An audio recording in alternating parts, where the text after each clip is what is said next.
बातें करते हम खेतों की और उसके रखवाली की। हम बीजों की बातें करते उत्तम जल संसाधन की। हम तकनीकी बातें करते फसलों के उत्पादन की। हर किसान का सपना सच हो जीवन सुखद बनाने को। गाँव-गाँव के हर आंगन का प्यारा सा ही दर्शन। कृषि दर्शन, कृषि दर्शन, कृषि दर्शन, कृषि दर्शन, कृषि दर्शन, कृषि दर्शन, कृषि दर्शन, कृषि दर्शन। नमस्कार, जोहार। कृषि दर्शन कार्यक्रम में आप सभी किसान भाई बहनों का स्वागत है। हमेशा की तरह हम आपके लिए कृषि जगत से तमाम ऐसी जानकारियां लेकर के आ गए हैं जिससे आपकी खेती किसानी बेहतर हो सके और आसान हो सके। तो चलिए कार्यक्रम की शुरुआत करते हैं। सबसे पहले देख लेते हैं कृषि समाचार में क्या है खास। नमस्कार, कृषि समाचार में आपका स्वागत है। मैं हूं गोपाल कृष्ण। आइए देखते हैं आज कृषि समाचार में क्या है खास। एंग्री स्मार्ट ग्राम योजना से अब राज्य के गांव बनेंगे स्मार्ट। आत्मा द्वारा संचालित कृषक पाठशाला से किसान हो सकते हैं लाभान्वित। कंपोस्ट निर्माण को आसान करता है प्लास्टिक टेट्रा बर्मी बेड।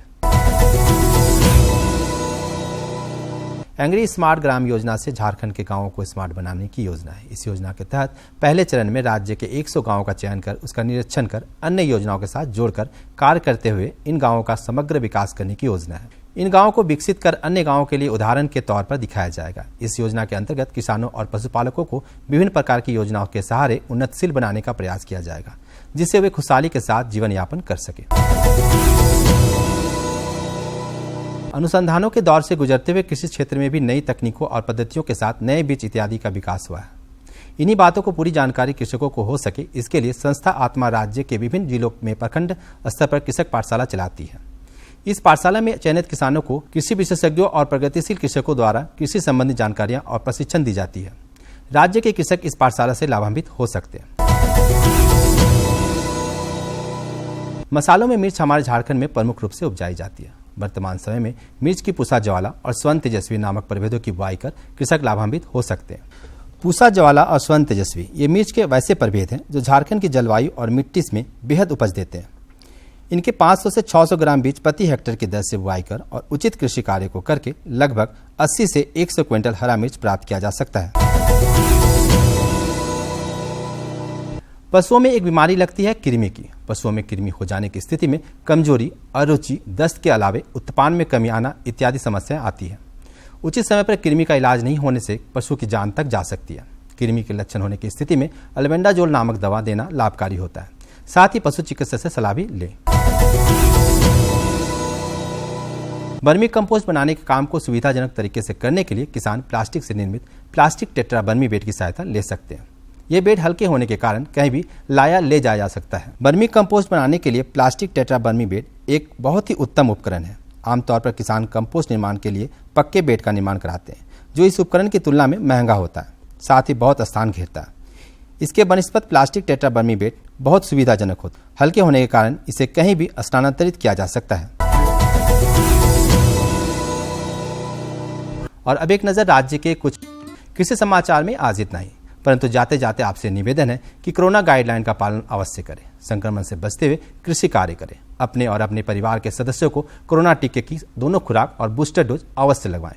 अगले अंक में फिर मुलाकात होगी कुछ ताजा तरीन खबरों के साथ। तब तक के लिए दीजिए इजाजत। नमस्कार, जोहार। तो किसान भाई बहन, कृषि समाचार में आपने देखा तकनीक के बारे में, उपकरण के बारे में, साथ ही मौसम का हाल भी जाना और कृषि से संबंधित कुछ नई बातें भी आपको जानने को मिली। अब समय हो चला एक छोटे से विराम का। विराम के बाद हम जल्द आते हैं।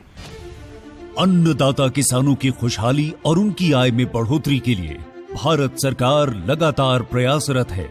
माननीय प्रधानमंत्री श्री नरेंद्र मोदी जी के दूरदर्शी नेतृत्व में पिछले 7 वर्षों में खेती को आधुनिक और किसानों को आत्मनिर्भर बनाने के लिए कई निर्णय लिए गए हैं।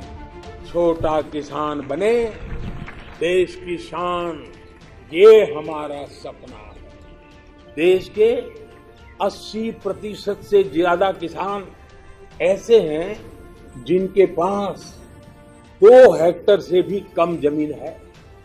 अब देश में इन्हीं छोटे किसानों को ध्यान में रखते हुए कृषि सुधार किए जा रहे हैं, निर्णय लिए जा रहे हैं।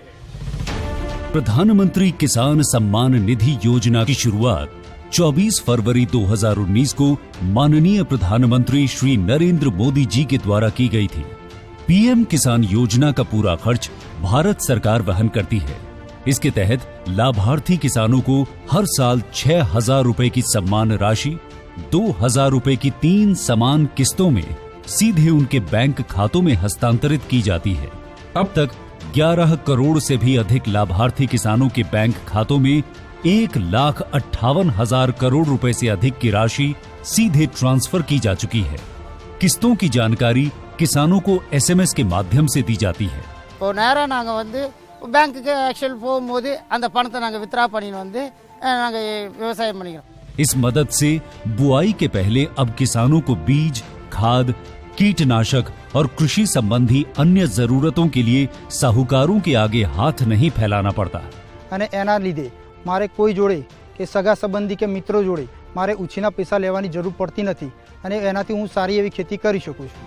इस योजना से मिले लाभ तथा आवेदन की स्थिति देखने के लिए पीएम किसान पोर्टल लॉन्च किया गया है। इस पोर्टल के माध्यम से पात्र किसान अपना पंजीकरण स्वयं करने के साथ साथ अब तक मिले लाभ और अपने आवेदन की स्थिति फार्मर्स कॉर्नर से देख सकते हैं। इस योजना का लाभ पात्र किसानों को ही मिल सके, इसके लिए इस प्रक्रिया को फूल प्रूफ बनाते हुए इसे आधार और इनकम टैक्स वेरिफिकेशन के साथ साथ फिजिकल वेरिफिकेशन से भी जोड़ा गया है। इसके अलावा किसानों की सुविधाओं और जानकारी के लिए पीएम किसान मोबाइल ऐप भी विकसित किया गया है। पीएम किसान सम्मान निधि योजना का लाभ देश के सभी राज्यों और केंद्र शासित प्रदेशों के किसानों को मिल रहा है। इसे हासिल करके हमारा किसान सबल और आत्मनिर्भर हो रहा है। इस स्कीम ने हमारा भारत सरकार ने हमारा किसान के लिए बहुत बड़ा सम्मान दिया है। इसीलिए हम भारत सरकार को, प्रधानमंत्री नरेंद्र मोदी जी को हम बहुत बहुत धन्यवाद देती हूँ। आत्मनिर्भर भारत की पहचान प्रगतिशील और समर्थ किसान। विराम के बाद आप सभी किसान भाई बहनों का स्वागत है। हमारे बहुत ऐसे किसान भाई बहन हैं जो फलदार वृक्षों की खेती करते हैं। फलदार वृक्षों में बहुत तरीके के कीट और रोग लगते हैं जिससे उनका बचाव करना बेहद ज़रूरी है। तो चलिए आज हम आपको जानकारी देंगे कि फलदार पौधों में लगने वाले कीट और रोग और व्याधि प्रबंधन के बारे में। चलिए देखते हैं पिक्चर और लेते हैं जानकारी। फलदार पौधे मसलन आम, अमरूद, लीची, बेर, अनार, आंवला, नींबू, पपीता और खजूर की खेती कर किसान अच्छा मुनाफा कमा सकते हैं, लेकिन बिना जानकारी के बाग लगाना उनके लिए घाटे का सौदा हो सकता है। खासकर रोग और कीट प्रबंधन की जानकारी होना बेहद ज़रूरी होता है। कृषि विशेषज्ञ कहते हैं कि पौधों को खेत में लगाने के बाद शुरू के 2 साल तक पौधों को पाले और लू से बचाव करने के उपाय करने चाहिए। आज हम आप पहुँचे हैं रांची स्थित बिरसा कृषि विश्वविद्यालय में और हमारे साथ यहाँ के वैज्ञानिक डॉक्टर ए.के. द्विवेदी जी हैं। आइए उनसे हम जानते हैं कि फलदार पौधों में कीट एवं व्याधि प्रबंधन के बारे में। सर, आपका हमारे कार्यक्रम में बहुत बहुत स्वागत है। नमस्कार किसान भाई बहन मन। अगर हम फलदार पौधों की बात करते हैं तो सबसे प्रमुख समस्या जो है कीट एवं व्याधि का है। जी हाँ। तो कौन से कीट लगते हैं, उनका उपचार किस तरीके से किया जाए, उसके बचाव के लिए किसान भाई क्या करे जैविक तरीके से? जी जी जी हमारे यहाँ झारखंड की जो मुख्य फलदार वृक्ष हैं उसमें आम है, अमरूद है, लीची है, नींबू प्रजातियां हैं, पपीता है, मुख्य रूप से बेल वगैरह भी है। ये मुख्य हैं। इनमें हर जगह आम होता है। तो आम में जो लगने वाले कीट व्याधि हैं उनका पहले मैं चर्चा करना चाहूँगा। आम में देखते हो कि एक मुख्य समस्या है किसान भाई की जो कोमल टहनियाँ होती हैं नई, उसका जो अंतिम सिरा होता है वो सिरे पर आप देखिएगा कि ये शंकुआकार कुछ स्ट्रक्चर बना रहता है। वो एक कीड़ा होता है सूट गॉल, उसके कारण होता है। वो वहाँ पर खाता है और वहाँ जो स्ट्रक्चर डेवलप होना चाहिए था उसको वो लोग इस तरह का बना देता है। तो इसके प्रबंधन के लिए आप किसान भाई पहला तो करें कि इस तरह की जितनी भी टहनियाँ हो उनको आप हटा दें। हटाने के बाद उस पर जो है सो आप उस पर आप ब्लाइटोक्स 50 का आप लेप लगा दीजिए ताकि कोई अन्य रोग वगैरह न लगे। ये एक दूसरी चीज़ की है, ये लगे नहीं उसके लिए आप जो है सो इन टहनियों पर 2 बार साल में, एक बार सितंबर में, एक बार फरवरी में, करीब करीब 6 महीना का अंतराल होता है। आप इमिडाक्लोप्रिड नाम की दवा का 1 लीटर पानी में 1 मिलीलीटर घोल बना करके और पेड़ों पर आप छिड़काव किया करें हर वर्ष। पौधों के चारों तरफ घास फूस, खींप, सरकंडे आदि की टाटियां बांधनी चाहिए। सर्दियों में पौधों को पाले से बचाने के लिए इनकी टाटियों को दक्षिण पूर्व भाग खुला रखें ताकि सर्दियों में धूप आती रहे और गर्मियों में लू से बचाव होता रहे। आप इसमें देखिएगा कि जब फल लगने का समस्या आता है, जब समय आता है आम में, तो उसमें देखिएगा एक कीड़ा होता है मधुआ कीट, जिससे कि रस चूसते रहता है फल फूल का और पत्तियों का, तो उससे वो देखिएगा कि वहाँ मधु के समान कुछ नीचे गिराता है, आपके पत्तियों पर देखिए लेप लगा रहता है। तो इसकी भी रोकथाम इसी दवा से आप कर सकते हैं। इनके अलावे में किसान भाइयों को वो देखिएगा कि रोग लगता है, उस समय काला काला पत्तियों वगैरह पर हो जाता है, तो उसके लिए आप उस पर डाइथेनियम 45 नाम की दवा 1 लीटर पानी में 2.5 ग्राम घोल करके और उसमें आप छिड़काव कर दिया करिए। ध्यान रखिएगा किसान भाई की कोई भी कीटनाशी हो, फफूंदनाशी हो, कोई भी दवा हो रासायनिक, उसका छिड़काव जब फूल स्टार्ट हो जाता है और उसके बाद जब तक कि फूल से फल नहीं बन जाता, उसके बीच में आपको नहीं करना है। Canker, leaf curl, coral spot, Apple scab, grey mould और पॉकेट प्लम फलों में लगने वाले रोग हैं। लेकिन पाउडरी मिल्ड्यू सबसे खतरनाक है। यह फंगस के समूह का एक रूप है। यह फंगल संक्रमण गार्डन के कई सजावटी पौधों और फल वाले पौधों को प्रभावित करता है। दीमक के रोकथाम के लिए क्लोरोपाइरिफॉस नाम की दवा आती है, 1 लीटर पानी में 2 मिलीलीटर घोल करके, और वो पहले तो मिट्टी में रहता है, मिट्टी में आप थोड़ा सा कोड़ाई करके और उस पर जो है सो बालू में, यही 1 मुट्ठा बालू में 10 से 15 ml आप दवा मिला लीजिए, मिलाकर उसको भुड़काव कर दिए, भुड़काव करके पानी पटा दे ताकि दवा मिट्टी में जाए और वहाँ पर जो कीड़े हों दीमक, वो मर जाएं। ये पेड़ पर भी देखिए दीमक जैसा मिट्टी वगैरह चढ़ा देता है, वहाँ पर ही नुकसान पहुँचाता है, छाल वगैरह खा जाता है। तो उसके लिए भी उस पर है कि उसको एक तो पानी से धो दें, पहले पानी से धोने के बाद यही दवा वो छिड़काव कर दें पूरे, या नहला दें पौधे को। या अगर ये दवा किसी कारण से नहीं मिल पाया तो उस कंडीशन में किरासन तेल हर जगह गाँव देहात कहीं भी जाएंगे वो रहता है, उससे आप नहला दें, आपका ये समस्या निदान मिल जाएगा। जहाँ तक कीट प्रबंधन की बात है तो किसानों को सबसे अधिक चौकन्ना रस चूसक कीट से रहना होगा। इसकी वजह से पौधों की पत्तियां गिरने लगती हैं और पौधों के विकास में बाधा आती है। रस चूसक कीट नियंत्रण करना बेहद ज़रूरी है। इसके लिए 150 लीटर पानी में 50 मिलीलीटर देहात हॉक मिलाकर छिड़काव करें। वहीं नीम के तेल के मिश्रण का छिड़काव भी नियंत्रण के लिए कारगर उपाय है। एक कीड़ा इसमें होता है मिलीबग, आम में लगता है, देखिए कि चढ़ करके ऊपर में फूल का रस चूसता है, फल का भी रस चूसता है। तो उस चढ़े नहीं, उसके लिए आप तना से सटा करके एकदम टाइट प्लास्टिक बांध दीजिए और प्लास्टिक के ऊपर आप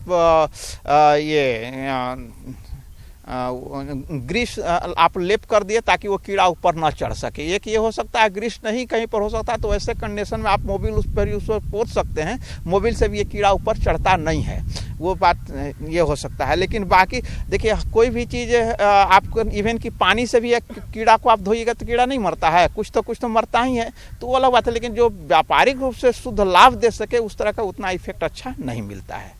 चलते चलते हमारे किसान भाइयों को और कुछ क्या बताना चाहते हैं? और बताना चाहेंगे कि इसके बाद में अमरूद में जाएंगे, उठा रोग लगता है। उठा रोग अगर अमरूद में लग रहा हो, ऊपर से टहनी सूखती है, तो उसको वो काट करके हटा दें और उस पर वहाँ पर ब्लाइटोप 50 का लेप लगा दें। और ये इसका जो मिट्टी हो, मिट्टी में ये ब्लाइटोप 50 नाम की दवा से ही मिट्टी को भी नहला दें ताकि पेड़ जो है सो आगे उसको जो है सूखा रोग उसको उतना परेशान न करे। इनके अलावे में किसान भाई यहाँ पर इस क्षेत्र में लीची एक अच्छा फसल है। लीची में आप देखिएगा कि कीड़ा लगता है माइट के रोकथाम के लिए माइट नाम की दवा 1 लीटर पानी में 2 ग्राम अगर पाउडर है तो, और लिक्विड है तो 2 ml घोल करके वो छिड़काव कर दें तो ये कीड़ा 15 दिन के अंतराल पर तो कीड़ा से इनको निजात मिलेगा। डॉक्टर साहब, आपने जो भी बातें बताई वो कहीं ना कहीं रासायनिक दवाओं से संबंधित बातें बताई, और हमारी सरकार चाहती है कि हमारे किसान जो हैं जैविक खेती करें। तो हाँ। जैविक तरीकों की बात करते हैं तो किसान भाई जैविक किन किन तरीकों को अपनाएं ताकि जो है इससे उनको लाभ हो सके? हाँ, इसके लिए फिर अगर जैविक तरीके में जाते हैं तो उसमें समग्र रूप से इनको सोचना पड़ेगा। जैसे कि रोग कीड़ा कम लगने वाला किस्म का उपयोग करें, दूसरा कि जो खेती जब वे चालू करेंगे, कार्बनिक हो चाहे प्राकृतिक खेती हो, जब चालू करेंगे स्वाभाविक तो उसमें अपने आप कीड़ा और रोग कम लगता है, और जो लगता भी है वो इतना कम लगता है कि वो व्यापारी से उनको उतना नुकसान नहीं पहुंचाता है। तो ये भी तरीका है। इस पर चर्चा करने के लिए किसान भाइयों को जो है सो फिर वो आप उसमें जाइए, फिर जैसे दवा है नीम आधारित दवा है, कीड़ा मारना है तो कीड़ा के लिए वो उपयोग में लावें। अगर पौधे को रोपाई करते हैं उस समय वो ये ट्राइकोडर्मा नाम की दवा से उनके बीज को या पौधा को जिसको उपचारित करके तब लगाएं, ये सब भी उनके लिए लाभकारी हो सकता है। किसान भाई बहन, अभी आपने देखा फलदार वृक्षों में लगने वाले कीट रोग से उनका बचाव कैसे किया जाए। तो चलिए कार्यक्रम में बढ़ते हैं आगे और आपको देते हैं अपनी दूसरी जानकारी। हमारी दूसरी जानकारी है रबी फसल में सिंचाई प्रबंधन के बारे में। रबी का मौसम आ चुका है और अक्टूबर-नवंबर से ही रबी फसल की बुआई शुरू हो जाती है और हमारे झारखंड में पानी की काफ़ी समस्या है। तो आज हम आपको बताएंगे कि कम पानी में सही तरीके से सिंचाई का प्रबंधन कैसे करें। चले मिलते हैं विशेषज्ञ से और लेते हैं जानकारी। आज हम पहुंचे हैं बिरसा एग्रीकल्चर यूनिवर्सिटी रांची, जहां हम जानेंगे कि रबी फसलों में सिंचाई हम किस प्रकार से कर सकते हैं। और इस विषय पर चर्चा करने के लिए हमारे साथ मौजूद हैं वर्गीय वैज्ञानिक डॉक्टर अशोक कुमार। सर, आपका बहुत बहुत स्वागत है। नमस्कार, जोहार। सर, सबसे पहले हमारा सवाल रहेगा कि क्या है और किस तरीके से हम रबी फसलों में सिंचाई प्रबंधन कर सकते हैं। ऐसा है किसान भाई, इस बार जो रबी की फसल है काफ़ी समय से लगाने का मौका आपको मिला है, क्योंकि लगभग 18 अक्टूबर तक जो खरीफ में वर्षा होती है, मानसून लेट से ख़त्म हुआ है, तो आपको देर से काफ़ी अच्छी वर्षा मिली है। और खेत चूँकि शुरू में बारिश अच्छी नहीं होने के कारण खरीफ फसल नहीं लगी है, तो आपका खेत खाली रहा है। और उम्मीद करता हूं कि आप लोग इस जो वर्षा हुई है अक्टूबर में, उसका लाभ लेते हुए ज़्यादा से ज़्यादा फसल को आच्छादित किए होंगे अपने खेतों में।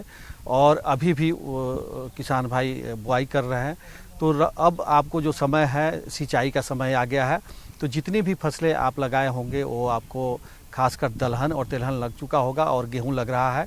कुछ जगहों पर जो समय पूर्व भी गेहूं लगा दिया गया है, अक्टूबर में ही लोग शुरू कर दिए थे क्योंकि खेत खाली रहा है, तो उसमें भी सिंचाई का काम अब शुरू हो गया है। तो गेहूं से मैं शुरू करता हूं कि गेहूं में जो सिंचाई है अमूमन 4 सिंचाई कम से कम लगना चाहिए और 6 सिंचाई तक आप कर सकते हैं।